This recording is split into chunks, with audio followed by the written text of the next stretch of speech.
quick introduction. Today we'll be going into Counting by Sevens by Goldberg Sloan. And the author's exact name is Holly Goldberg Sloan. But normally if you have a first name, a middle name, and a back name, we actually use only the middle name and the back name.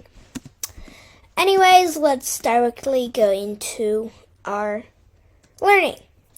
Right, so for today's introduction, the contents will include the introduction, the events or summary, the characters, and what I've learned.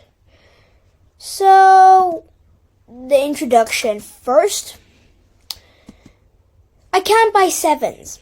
7 people affected my life greatly. Del classes things by 7 layers. I count by sevens and count 2 sevens. And on. What did this actually mean? Well, basically what we're talking about is counting by sevens. And the reason for that from this is you can see that there is a lot of sevens, right? Sevens, 7 layers, counting by sevens, and counts 2 sevens. And just in case you don't know the difference between counting by and counting to, there is a difference, right? So now we're going to be moving on to the next part about characters. Alright, so the characters are listed in the following places. And I firmly believe that these are just the main characters, and the entire characters could be, as you can see here, my doodle. Right? You could fill this entire clipboard of information.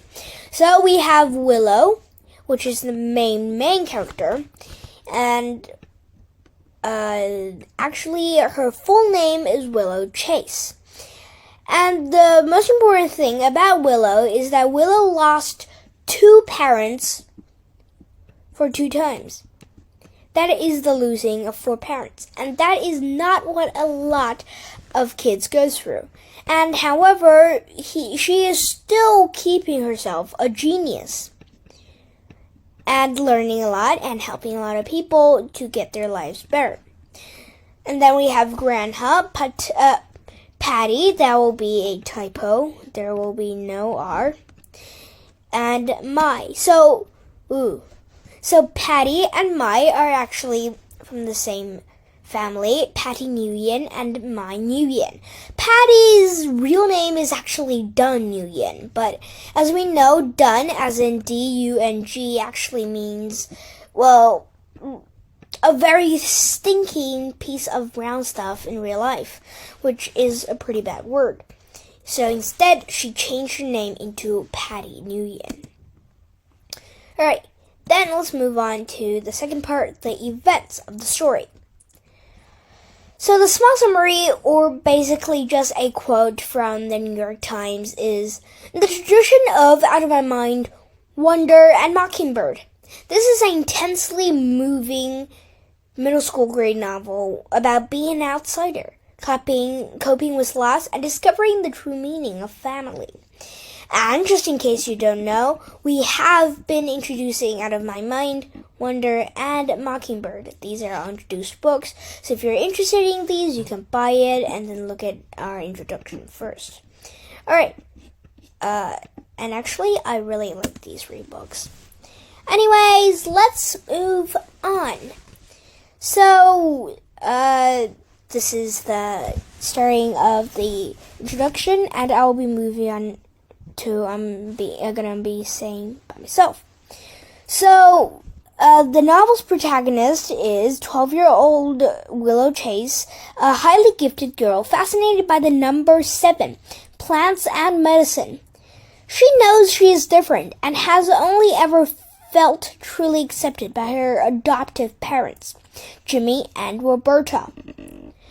Willow struggles through her first weeks at Sequoia Middle School, during which time her teacher accuses her of cheating on a test she completed perfectly. As a result, she meets with the school's behavioral counsel, Del Duke, one of the main characters. Del has never met a student like Willow, and her intelligence inspires him. Right, so let's go over these points. we've talked about this, right? So Jimmy and Roberta is the second pair of parents that Willow Chase has been through. So this is, well, not her real parents, which died when she was really young. And they all died because of a car accident. And before the car accident, Roberta, the wife, or let's say a mother of Willow Chase, is actually finding a tumor, which is a piece of extra meat that will be really dangerous if not cured directly. Right. So, moving on, we have cheating on a test. This is standardized testing, and she did not cheat. It's just that her IQ, her brain is way too smart, and then the people believed that she's actually way too strong.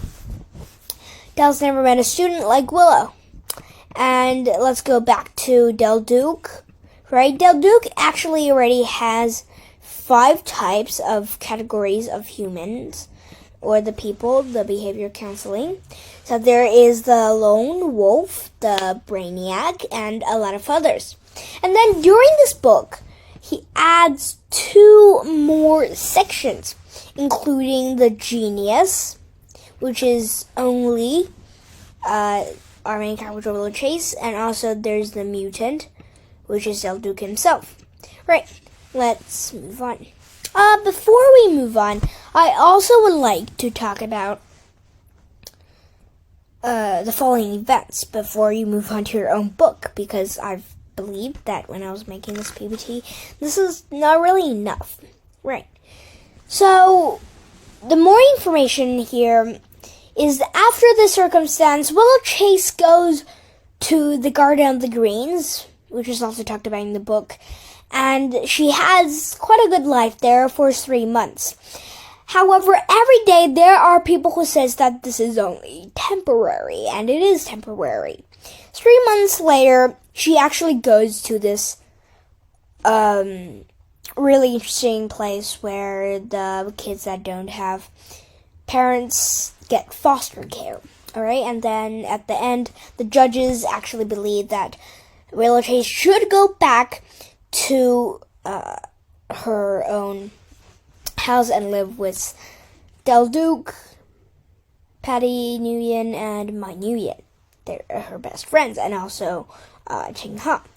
Alright, let's move on to what I've learned. So I'll list a short diagram here about what I learned.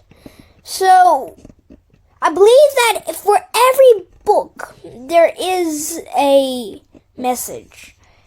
And you might know that I'm a person that has written a lot of this message in my introduction PPTs.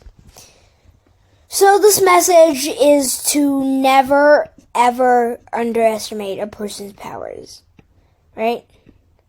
Underestimate a person's power. And the reason why that is a universal theme for basically every story is the main character is always facing some kind of problem, right? Nothing is actually perfect in stories. So let's say that this stick figure is the main character. I know it isn't. And then she goes on, she finds a wall of difficulties, and she's just gonna bash through and fix the difficulties. And people are actually underestimating against her ability in breaking this wall of difficulties. But at the end, she still does succeed, right? So another one is that, I put an extra one. So another universal theme that is appearing in this book is sometimes you should go against the flow. And if you bought the book, you might understand that on the picture, it will be, if you're lost, you might need to swim against the tide with a bunch of fish. So I'm just going to say you're going to need to go against what a lot of other people are doing. Even if that the teachers, the counselors believe that these people are correct.